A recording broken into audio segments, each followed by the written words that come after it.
everybody. I'm Amber Price, and this is Clarity, and we are talking to Erika Smith and Kaitlin Smith today, and we are talking about Black Lives Matter. This is a very, very hot topic right now with everybody, but it shouldn't be just right now. This should be the topic that everybody is thinking about every minute of every day and making choices to make our life better, more inclusive, more loving, more sharing, more caring, and more empathy towards the lives of Black humans who are also sharing this human experience with us. So welcome, Kaitlin. Welcome, Erika. Thank you so much for joining us today. Hi, thanks for having us. You guys are so beautiful. It's nice to see you guys. You're like so smiley all the time, and you just like elevate my energy all the time. Like as soon as I see you, it's like, woo, smile. I was so moved by the demonstration. Was it last weekend? It was last weekend here in Niagara Falls, or 2 weekends ago? Yeah, June 6th. Yeah, so we had a very peaceful demonstration here in Niagara. There were law enforcement in attendance. There was a lot of people coming. I just want you guys to paint the picture for us, because even as I speak about it, seeing the images, I was one person that was not able to physically attend, but my spirit was there. Take us through what you experienced and maybe how were you moved? How were you felt? How do you feel you made that impact that weekend? Well, it was very overwhelming for us going into it because ton of anxiety. As much as we want everything to be peaceful and stay peaceful, you never know, right? So I sat down with Presley, my daughter, she's 12, and I had a conversation with her about the protests and, you know, what everything, she knows what's happening in the world. And I gave her the option of sitting it out. And she, after watching everything that's happening in the States, decided that she would feel more comfortable sitting this one out. And as we know, it's going to be we're going to continue to protest. We aren't going to stop until we see justice and equality. And unfortunately for the boys, they don't have a choice. I have 2 older sons, and they, you know, I said, you guys will be a part of this. And they were so happy to be a part of it. We had shirts made, and going to the march that day, we were all riddled with anxiety. It was overwhelming. You know, there was like a collective agreement among us that if things did go south, you know, we were just heading right back to the car immediately. As soon as you could go, you would go. We'd try to stick together. There was about 12 of us that went together, and stepping out of the vehicles after we parked, you could hear chanting, and, you know, there were people with signs everywhere. And we were all like, I'm going to throw up. I feel like crying. Just, you know, like all shaking, right? Like not knowing what's going to happen. And then walking up to Victoria Avenue, we all kind of like one by one collectively like cried. And we're just like, once you see the crowd of people it was a sea of people, the support and the signs. Because originally when we were walking up there, you know, we were seeing like a little cluster of 6 people here, 2 people there, 4 people there, and we were thinking like, we're so happy to be here doing this, but man, how much more work this is going to be on top of what you already think of how much work there's going to be. But then once the march kind of got underway, and it was honestly like all of a sudden we were sandwiched by this group of like this collective on either sides with signs and people of all colors. At first, none of us could really chant because our voices were cracking because we were still going through the emotions of being there and trying to gather ourselves. And then it was just the energy feeding off of one another and chanting and just the solidarity. It was very, very moving. So much so that I ended up reciting my grandmother's poem, Free Men. And it was just, I didn't plan it. She scaled a bridge to get up there on stage. Yeah, wow. when I went to find the speakers, I got closer and closer to where the speakers were, and then I looked up and I was like, oh my God, they're all the way up there on the bridge. But a friend that I was with, he was like, I grew up here. He's like, I know how we can get up there. So we scaled the side of this little hill and checked for ticks after, of course. Good idea. And then I approached them. They're like, no, only press and media are allowed up here. We'll all get kicked off the bridge. And I was like, okay, but I have something to say. And it was actually Sherry Darlene one of the organizers, who turned around and she's like, no, I recognize her. She can come up here. She can say what she has to say. And I mean, from up there looking down at the sea of people, the diversity, the support, the roars, the cheers, it was very moving. And it was a very proud moment for my family because our grandmother was a civil rights activist and she did a lot for St. Catherine's too. She fought her whole life for Black rights and the Black community, which was a lot more condensed at the time, right? And even allowing that to open those boundaries and those borders, allowing more people to come in. And it was funny when Erika was going, she said, I'm going to go and see if I can say grandma's speech. And I was like, okay, like, you know, go do whatever you want to do. I don't know how you think you're going to do that. And our friend that we grew up with turned to look at me and she's like, I'm so proud of Erika. What do you think is motivating her to do this right now? And I said, honestly, I feel like my grandmother's spirit just like crawled right up inside of her. And she's like, no. No, I don't get to not go up there. Sorry. And then after I had said, I was like, honestly, because I was like, okay, no, I don't want to get it. Like the pandemic's going on. I don't want to get into that sea of people because we had done a fairly good job of staying on the outside of the crowds and just trying to, you know, bringing up the rear of things. Protect ourselves. While at the same time protecting this cause because it's so near and dear to us. But then I was just like, you know what? It felt like Granny was like, hold my Bible. I've got to go channel my granddaughter. And channel me, she did. But we grew up next to her. I spent a lot of time with my Granny Smith. I loved her to bits. I can remember laying on the floor in her bedroom as she sewed books together with her poetry and her speeches just to spread her words, spread her message of equality. Yeah. You know, all by hand, like typewriter and then sewn together. I can still remember it all. You know, when I saw, so the media, so you're saying the media is up on that bridge or you're only allowed up there, and that's what I actually saw. So I'm sitting at home and I'm watching and I'm seeing all of the feeds come in about what's happening, right? And then I see you up there and I'm hearing, you know, Erika Smith reading her grandmother's poem. And I just, even as we sit here today, right now, I just was like so flooded with just such emotion for you guys because I could feel the energy for all of you and how you do get drawn. Like you knew before you even got there, like, I'm going to try and do this because your grandmother's energy, her soul, her essence is in you to say, continue my work. Like I've already said, you guys need to be doing this. Like you need to be doing whatever you are compelled to do, but she's going to be pushing you from the other side to get for sure to continue her work, right? So you know, even today there was a protest out in West Lincoln at the Smithville I guess City Hall, and on a whim my friend was like, do you want to go for a walk today? I was like, how about we go there? And she was like, okay.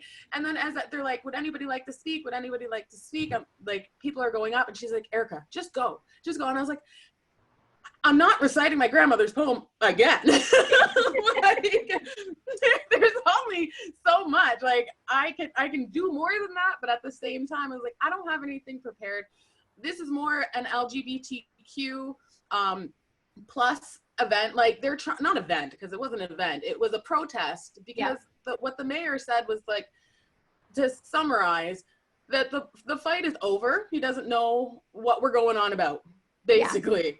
As far as LGBTQ rights go, as far as Black Lives Matter, he's like, yeah, you got what more do you want? This is now becoming divisive. But like, if you were at the crowd today, you would see that there were Black people, there were straight people, there were white people, there were LGBTQ. Young and old.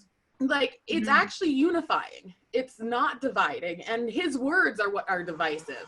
So it was one of those moments where I got up and I spoke again because I had something to say. I didn't know what it was until I got up there and the words started coming out. but it's in my blood.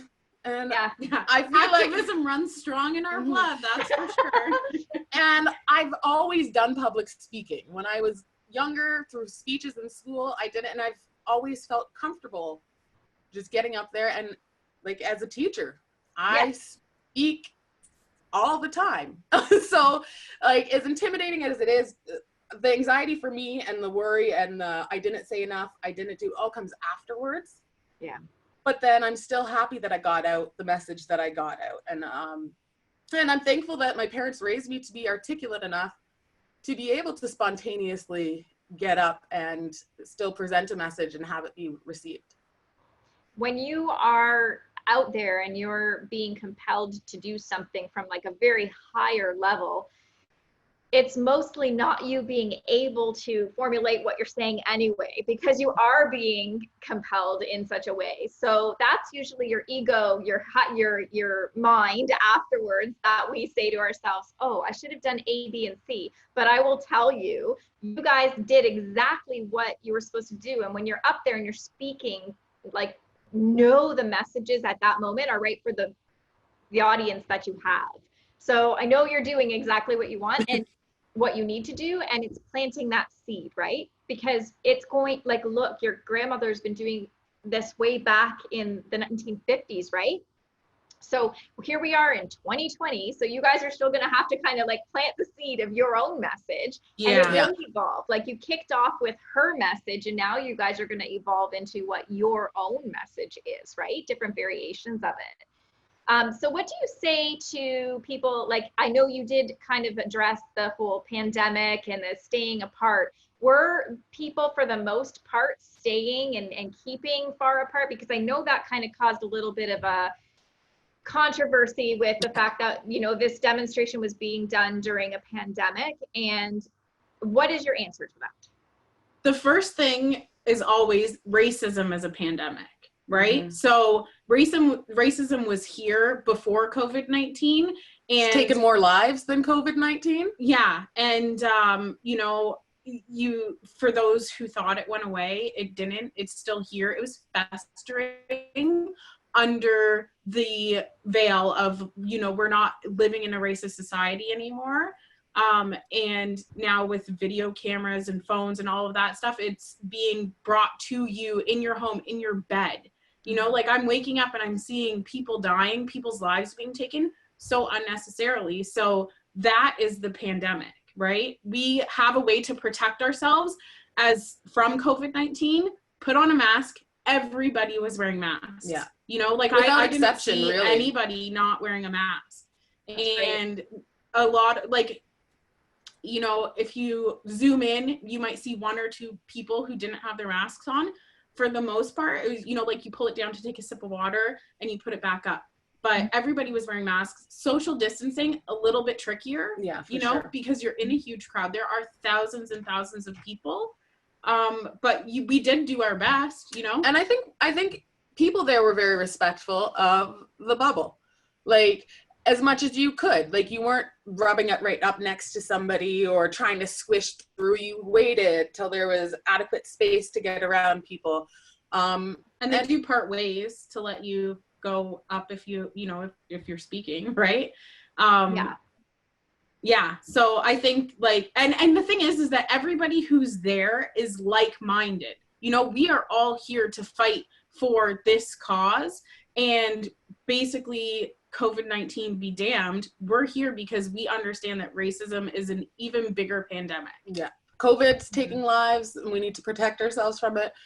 Racism has been taking lives, and we need to protect. And we can't protect ourselves from racism, right? Like, that's why we're here. That's if I could wear it, like, I'm not living my life in a mask to yeah, I can't put on a cloak of white skin and go out, right? Like, I am and who I nor am. would I want to. I'm proud of who I am.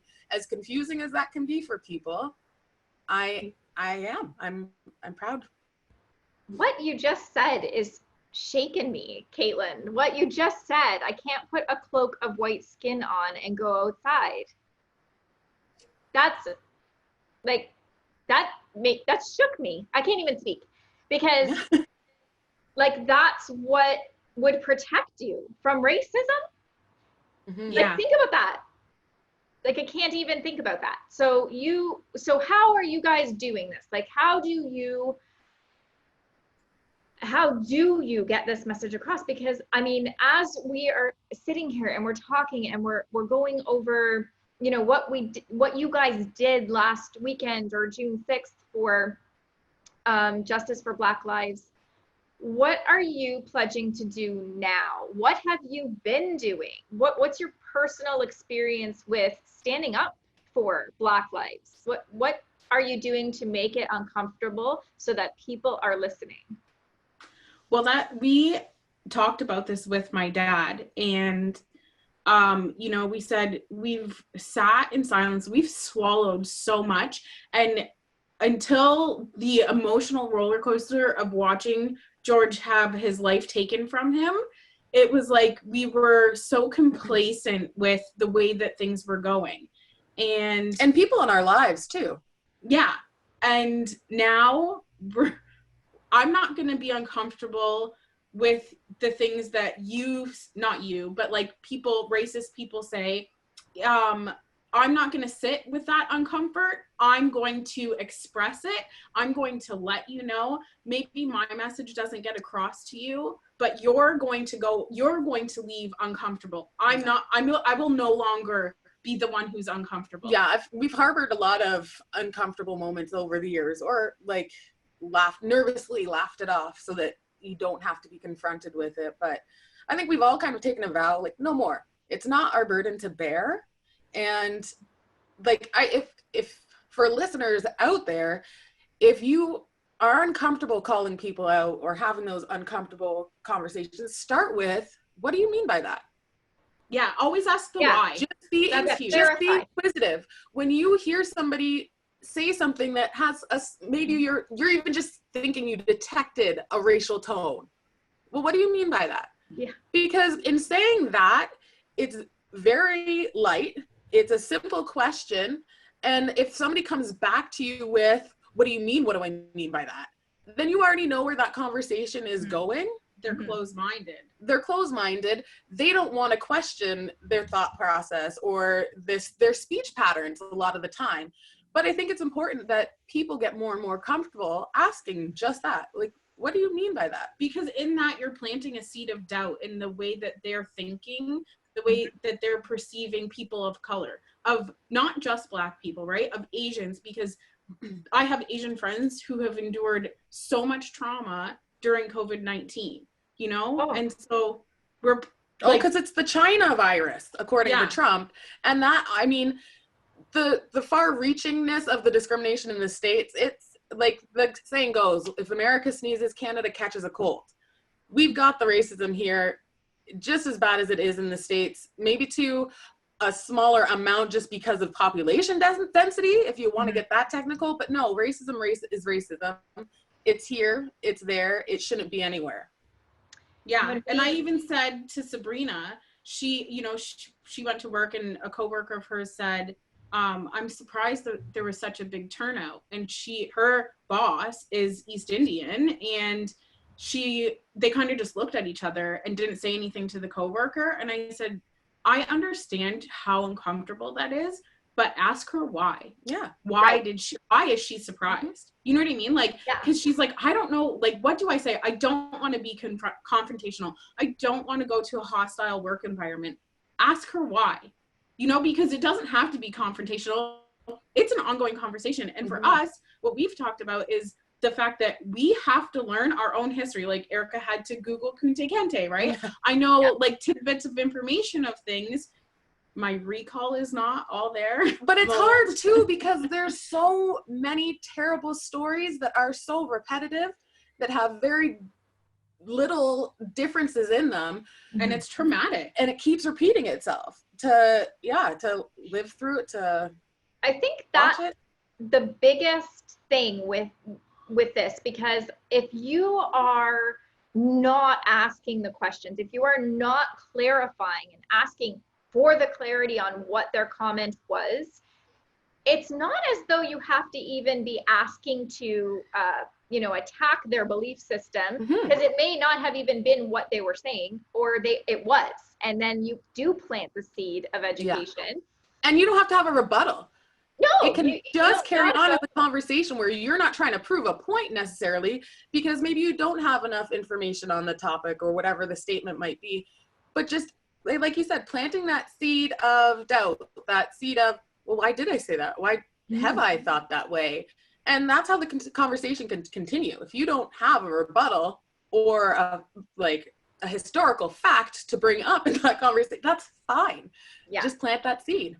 Yeah, because if we talk about it more, if it's something that we are not afraid to discuss, then it becomes normalized. That's the thing, is that you might feel it's uncomfortable for something, so we don't bring it up because we don't want to rock the boat, or we don't want to cause more conflict or have a hostile environment or break relationships or whatever. But it's not your responsibility to be the person that keeps relationships together or to keep a happy work environment if it means justifying your own peace. Like, you need to justify your own peace and be okay with where you are and what you're doing. And so by having this conversation and making sure people are educated, because that is your goal, right? Educate people to have them be okay. Because here's one thing.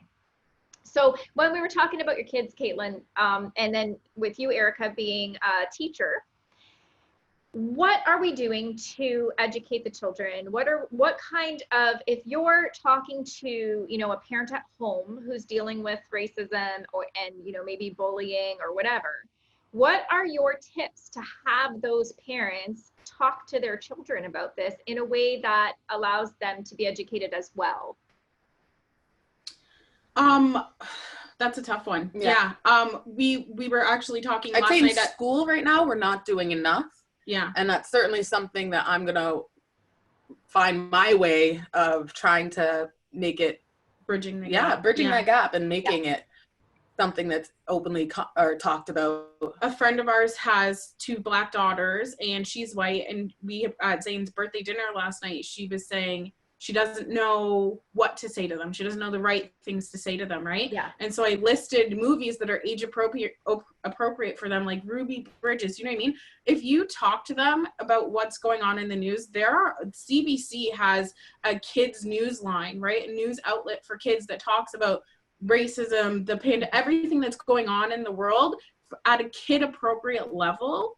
And then we're constantly sending out resources for people to better educate themselves. Documentaries you can watch on Netflix, movies you can watch, you know what I mean? Those things that if you were going to sit home and watch a chick flick, well, what I'm asking you to do is now sit at home and watch the 13th documentary on racism, systemic racism, and how it is so ingrained in our system, because it gets you thinking. It's thought-provoking, right? I often find myself, saying, I want to find more. I need something that's going to sink in and make me think and do all of those things, right? So watching things like this, moving forward, reading books that are about racism and how it's so ingrained in our system and the things that we can do to change that. So as a parent, Presley has experienced racism, unfortunately, as young as 7 years old in school. And, we know that that's something that they've learned in their home, right? It's not something that they were born thinking. And so fortunately, we have an amazing principal, and she called the parents in and she talked to the parents, and that I don't know what the kid's punishment was because, I'm not allowed to know what happened, but it was then a class topic where the principal went into that classroom and talked to the kids about what you're saying, who you're saying it to, how that makes them feel, and why you're saying it. Why do you think that? Why do you think that it's okay for you to say that to somebody? You know what I mean? And at the end of the day, I'm really compelled by the why. Why do you feel this way? Why do you feel superior? Why do you think that Black people are inferior? And getting that out, because at the root of it, it's hurt, anger, whatever, right? Whatever it is you've been taught. So I think truthfully, our end game, we were talking the other day, is that we want to see Black history taught in schools, not just in February, which I was baffled by that it's not taught. Not just the Underground Railroad, where Canada was the land of the free, the saviors. Because it's not true. It's, I mean, yeah, it's true to that degree that they came here to be free, but they're still not free, is how that story continues. And that's the part that the history books latched onto, was that we were this source of freedom, the light at the end of the tunnel. But unfortunately, they kept moving the carrot. They kept moving the end of that tunnel, and we still haven't seen the light. We still haven't walked out into that light. Right. Yeah. There's different educational pieces that need to happen. There's what's not happening with racism is it's not evolving. And that's something that, you know, just what you just said, Erika, is that the railways, like, okay, yes, valid, important, it happened in history, but what's happening now? How is it evolving? What do we need to know now? And that's the experience too, is like, why do I have to teach you about Black history when I have to teach myself about it? Because we are descendants of freedom seekers who don't know their history, who have to search high and dry to find out any piece of information to cling on to. And I mean, thankfully, because of this movement, there are lists compiled. Like, I encourage you, before you ask a Black friend or colleague to give you a reading list or to give you a list of documentaries, just Google it yourself. I mean, I also am an educator. So I am, like, to my group of friends, to my family, like, if you have those questions, I will readily send you what I can, because I also understand that easy access to information is the best way to get information out. So as much as it's not my responsibility, I'm willing to also make that a part of my activism, to just make sure that people are going to get this information. And that's exactly the kind of attitude that will make an impact, because you can come to a cause, any cause. You can come to a cause and say, I believe in it, I'm going to stand for it, but everybody else is on their own. I'm not going to bother trying to lead by example. So that, what you guys are doing, and by coming on this show today and putting your message out there for other people to benefit from, or to gain an understanding and clarity about it, you're giving that information. But again, that's part of systemic racism. When you're going, and this is what people aren't understanding, when you go to a Black person and you're asking to learn everything about Black people to the one Black person, it's like, well, that's not their whole experience. Their experience is Erika and Kaitlin or John or Joe. Like, it's not, you can't speak for the whole Black race. So that is a little bit of systemic racism, right? And not understanding what that even is. Again, that's a term that people are like, I'm not racist, but I'm also not going to go and show up. I'm not going to say anything. I'm not going to rock the boat. Well, again, systemic racism is saying, like, I know it's going to be controversial, so I'm not going to say anything because I don't want people to think I believe or not believe, or support or not support. But so it's like, nobody's right 100% of the time. Yeah, nobody's right 100% of the time. So, like, when I've had, because I do have, like, white friends who are like, I just don't feel comfortable posting. I just don't, like, I feel like it's not the right thing, or it's not powerful enough. It's not my place. I don't know what to say. And to that, I strongly, and I'm feeling more and more convicted about this, is be wrong. Be corrected. That is a part of learning. Like, no, you don't get 100% on a math test by never being wrong.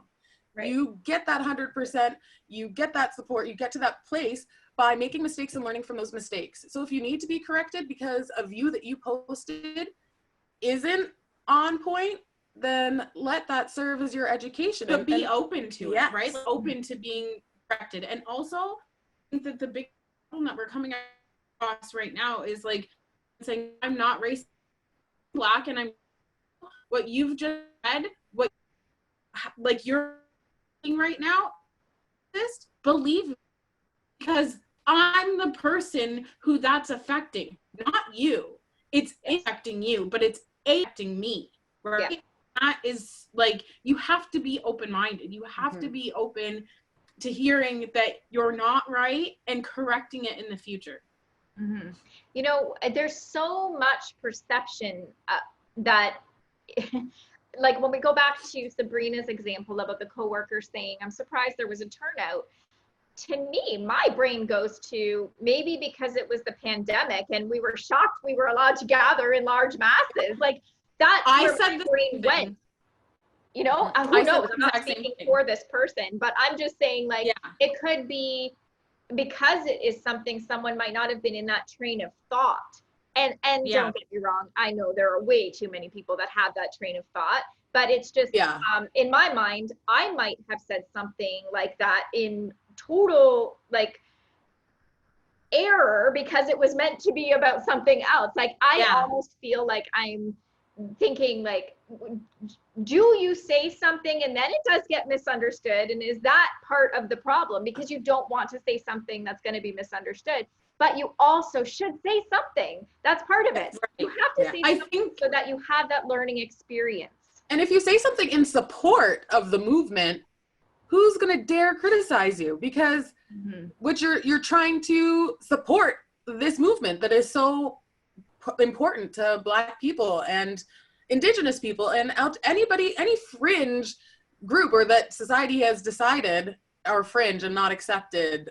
Like, it's in support. If you're posting supportive messages, then the people who are condemning you for it, you need to reanalyze your relationship with them, because I mean, that's a nice way to clear out your Facebook. It is, right? Well, and you know, that is what is going to happen right now. Everything about what's happening in 2020, the universal stuff that's going on, is all about purging. It's all about making sure that we are no longer experiencing racism. We're no longer experiencing poor hygiene and infection control practices. We no longer have these friends that are not even friends. They're just people that are constantly bringing us down, or people that we never thought we could open up to are now the people that you are actually attracted to, because your energy is vibrating on a much different level than it did even 15 minutes ago, you know? That's all. I'm experiencing that in my professional career right now, like just the different people who have made comments or have not made comments, or who have said too much and held so strong onto their views, where it's like, really?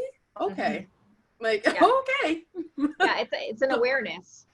So I just wanted to say, like when we were talking about Sabrina and her workplace, right, we say a part of the problem is that she didn't ask why, but a part of the process, and if we just quickly flip the wording, right, it's not a problem, it's a process. And along the lines and that road of this process, we're all learning. I'm learning as a Black person, I'm learning. You know what I mean? So like, I don't expect you to get it right. I don't expect you to know everything. Don't expect me to know everything. Yeah, and don't use me as like a guidebook, because I'm still navigating my path.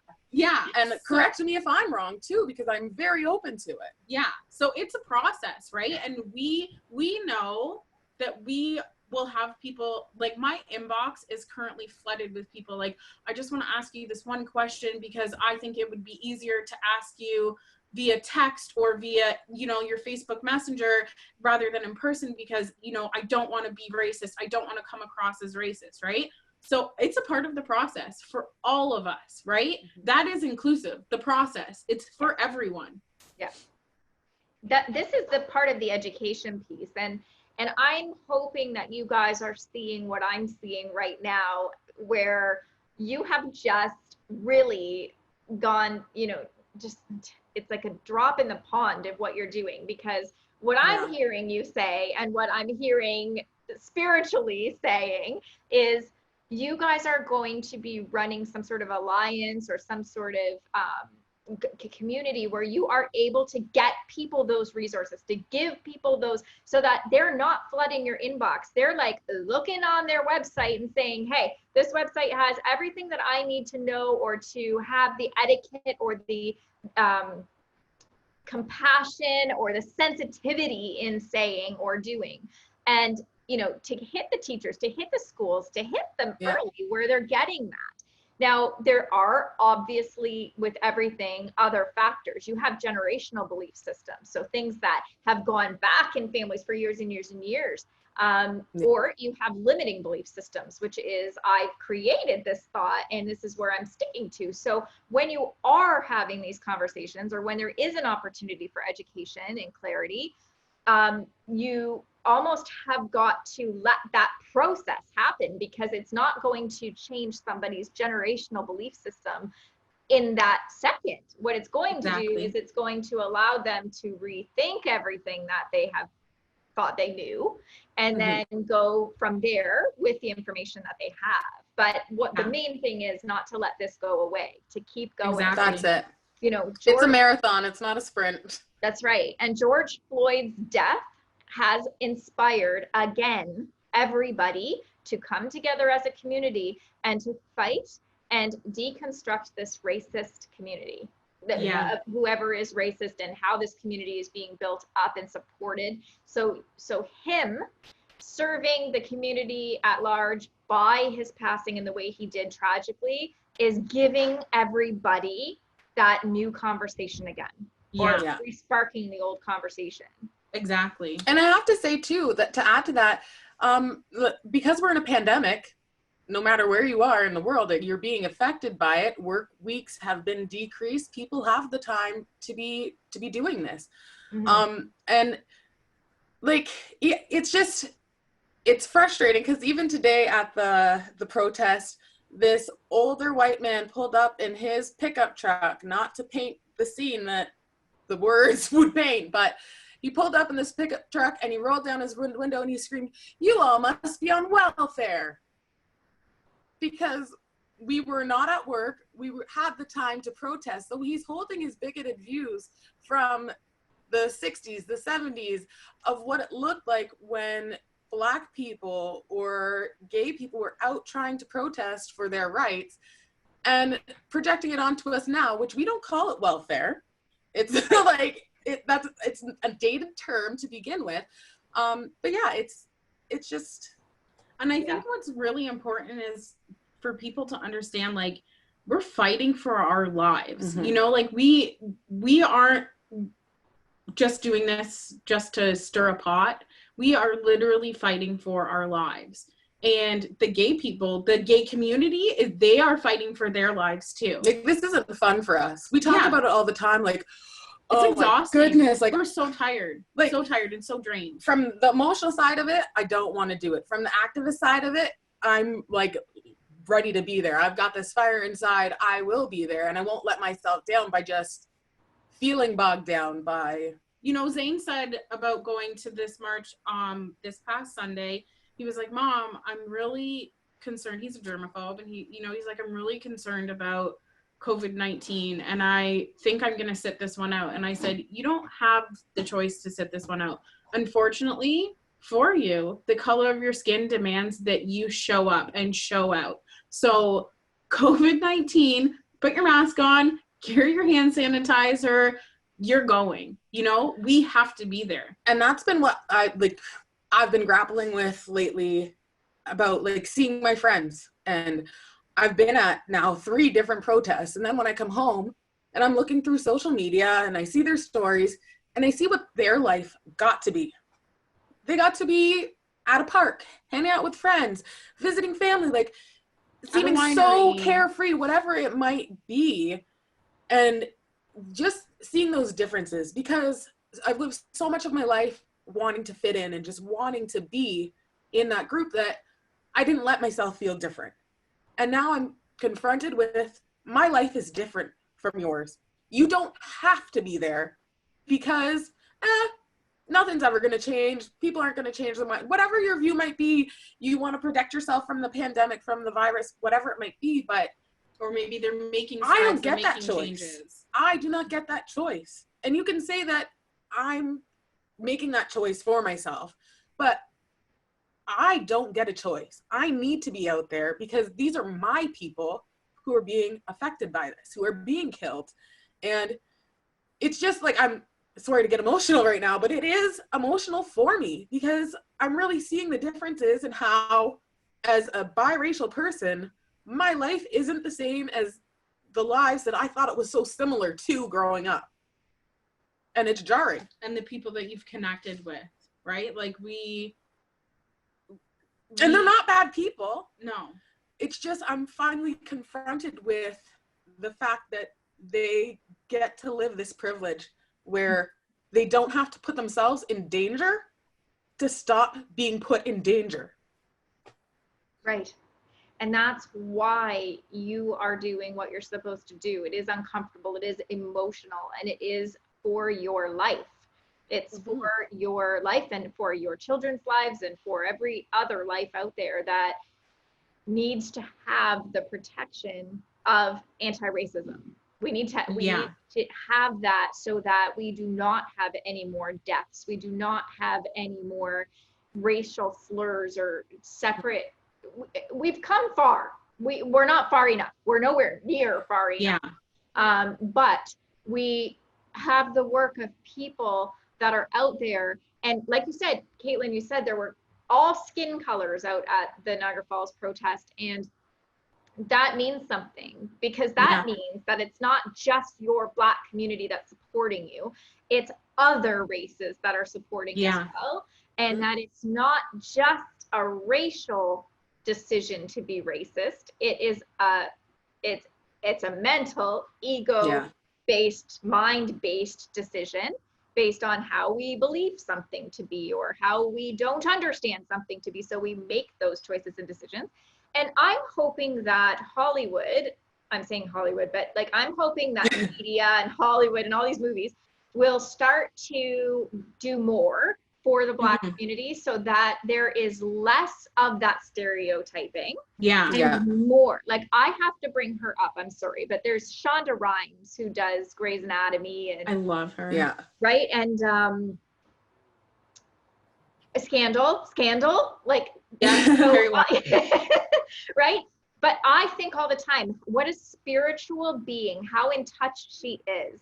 Now, of course, like you think about some of the plot lines in I'm not talking about that. I'm talking about the inclusivity of the races and how she is portraying Black women, Black men, Black children. Like she's putting it out there, and she's that making we can be powerhouses happen. Yeah.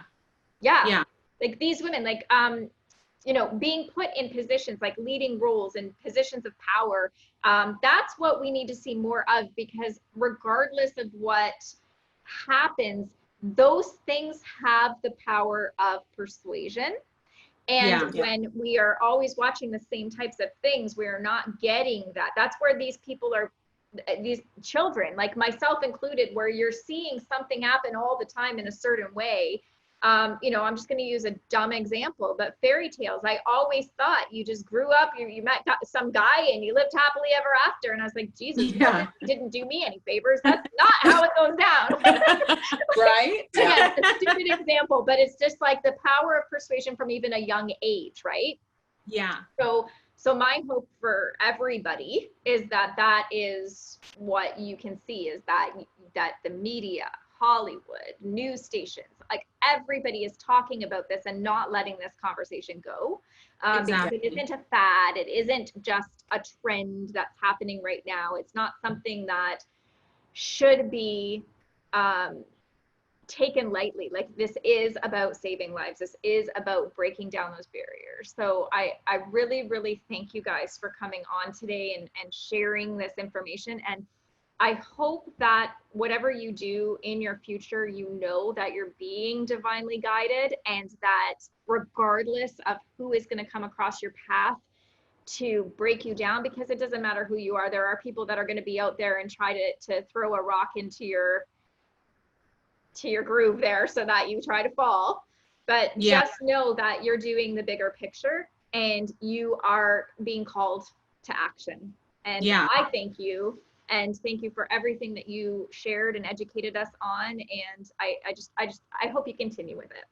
Oh, we will. Thank you, for like sure. I said to Erika the other day, you know, like every Monday I've been posting since George Floyd's death, like Black lives still matter this week, right? That wasn't a moment. It is a movement, not a moment. And I think that the inertia in this movement is different than what it has been in the past, where it was like the week happened, that death happened, it propelled something for a week, and then it fizzled off and died, right? We aren't going to let that happen. We will not stop until we have justice and equality for all.